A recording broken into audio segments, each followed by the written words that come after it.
Hi YouTube, welcome to the Struggling Day Trader channel. I'm your host, resident day trader, and yo brother in the struggle. The name is Hassan, and I'm here to go over my trades for the day. Man, fun Friday. Started off a little shaky, but we pulled it out in green fashion for sure. Um, Man, it's crazy. I was green every day this week. Some of them were small, but didn't lose any money this week, and I'm so happy about that. Last week it was like -4R, -3R, -5R, just like pouring money out of the window, man. So this week I lowered my risk from $25 a trade to $5 a trade, and just kind of calmed down and just tried to focus on taking good trades. I still took a few bad trades here and there, but I did a lot better. Anyway, hit that like button on your way in, guys, and let's get right into it. So my first trade was on GE today. Now, GE, I looked at the heat map this morning, and GE was green, like the only green thing in its sector. And I pulled it up, and I thought it looked pretty decent on the daily. And the hourly looked great as well. I thought it looked pretty good. And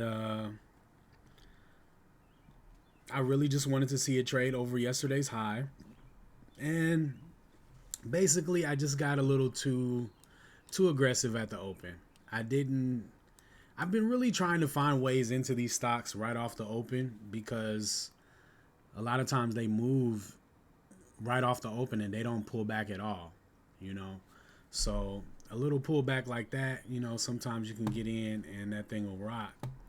But man, this thing, it looked like I was in the right spot, and then it just rolled right over, man. So that was disappointing for sure. In reality, I shouldn't be taking these kind of trades. I like the 2-minute opening range breakout, but I like it to be a narrow candle, especially one without a topping tail. A great example of the 2-minute opening range that I like to take was on this stock that I was watching this morning. Man, this was such a great 2-minute opening range breakout, and I just missed it.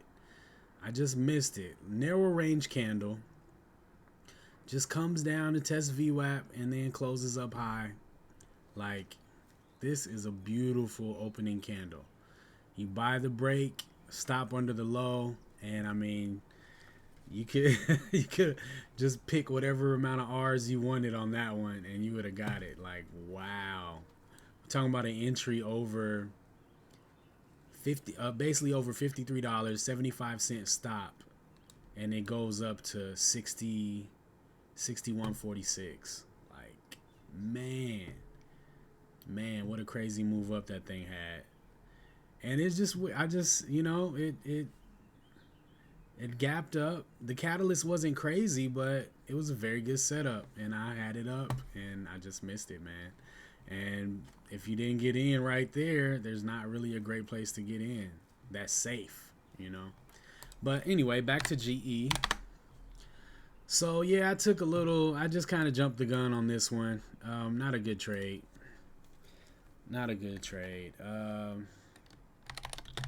Didn't wait for it to set up. Bought the breakout.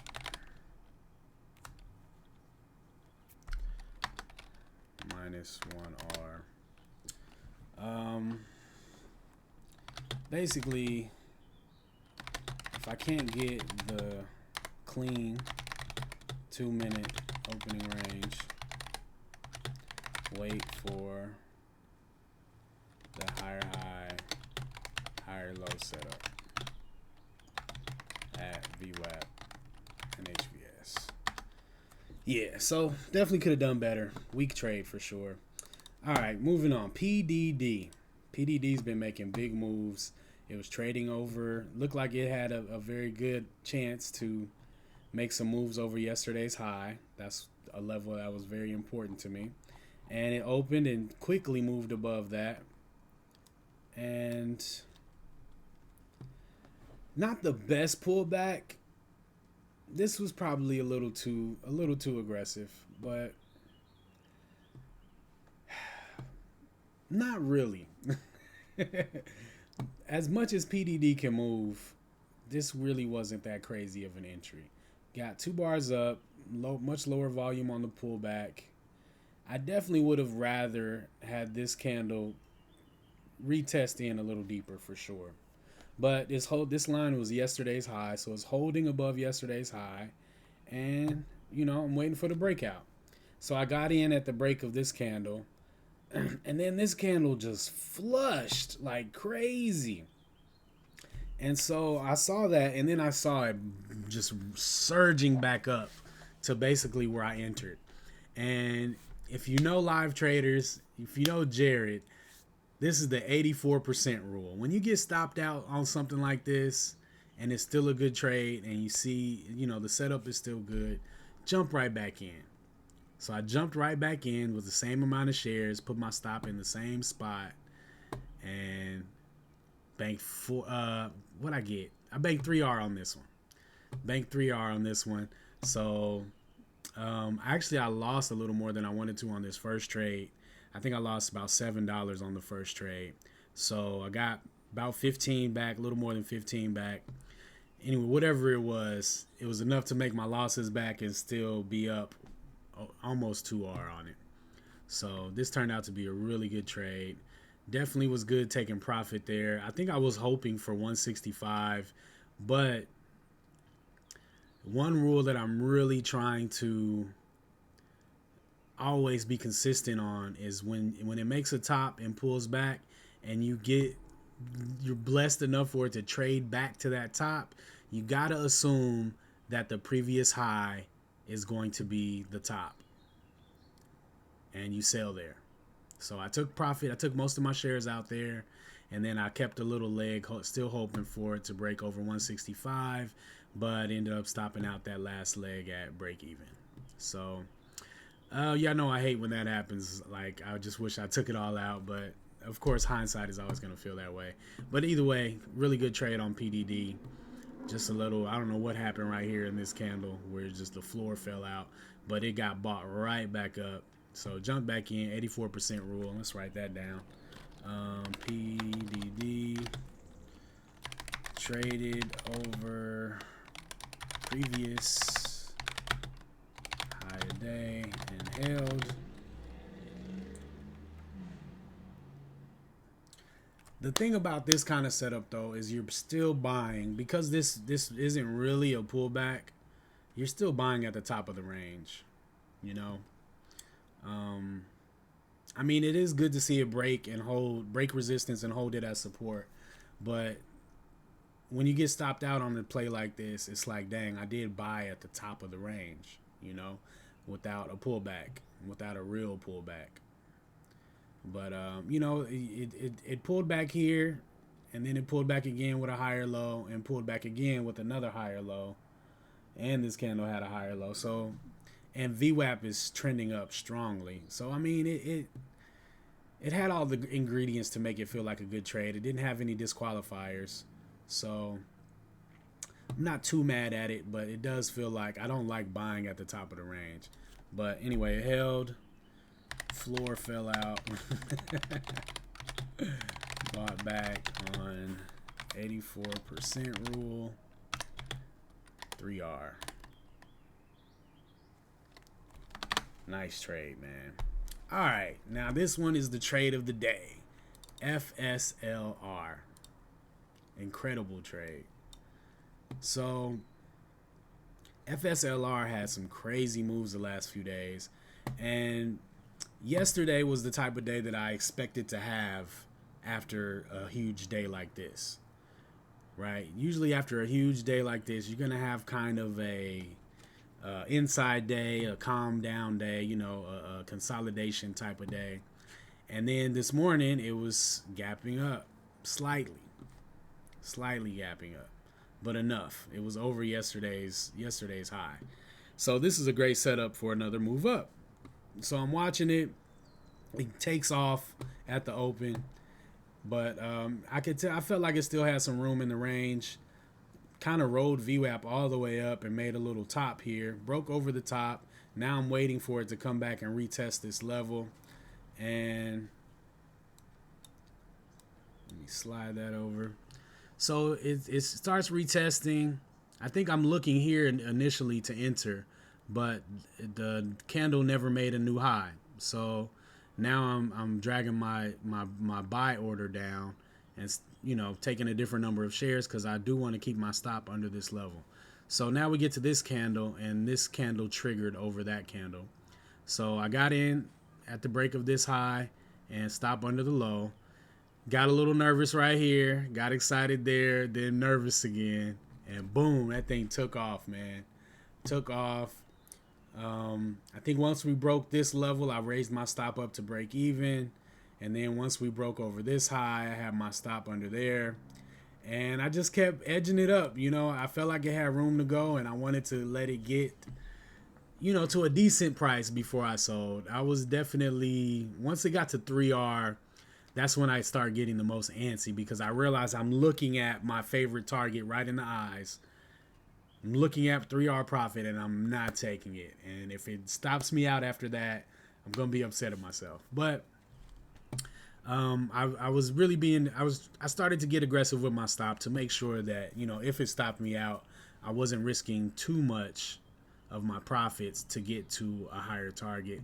But man, ended up getting out at just under 275 and 4R right on the money. So yeah, that was beautiful, man. A beautiful Friday payday joint. Yeah, but this is the setup, I like seeing price build on itself. So we came up here and established a level of resistance, right? This topping tail came up here and got slapped down, came up, tried again, pulled back to VWAP again, and then we broke through, right? And I don't want to play the breakout. I want to play the pullback. So I wait. Comes back to test this level, gets bought up, bought up again. And now we finally make a new high. I get in, stop under the low, and boom, catch that next leg up. So that was really good. That was a really good trade. FSLR. Bought, break, and retest at VWAP. 4R.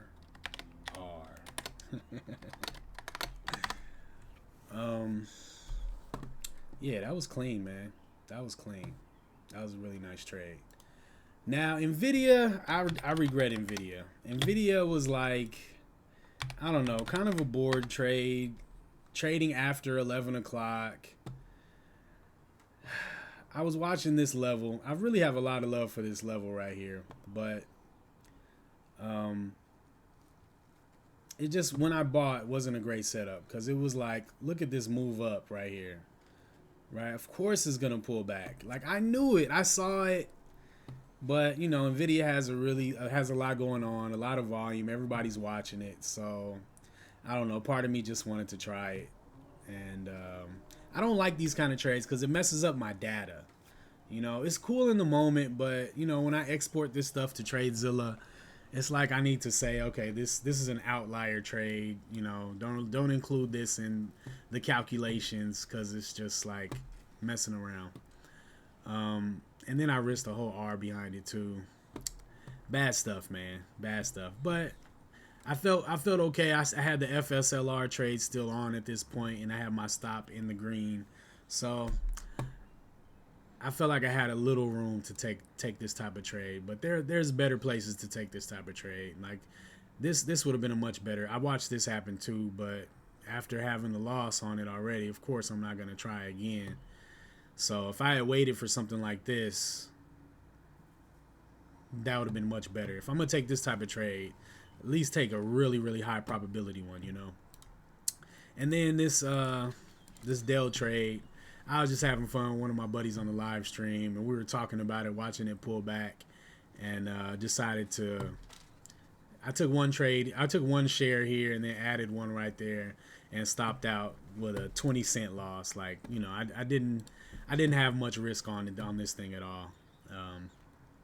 So yeah, I was just having a little fun on Fun Friday, So, but yeah, man, up 3R today, a little over 3R today. Man, it's been a really good week. Like, I think I was red probably the last 3 weeks before this week. And taking a step back, reducing my risk from 25 to 5 really helped me kind of sit down in a different perspective. Like, not so anxious to make money, but just really wanting to take good trades. And of course, it's still a struggle. Still make some mistakes, still make some lapses in judgment, but I feel myself getting better. I feel myself not taking a lot of trades that normally I would have taken. So, getting better. I'm still going to continue with the $5 risk at least through the month of May. We'll see how next week goes. If next week has a good week, if I have a good week next week, maybe I'll jump up to $10. I don't know if I want to jump right up to 25 again, but I think I'll move up to $10 risk and try that.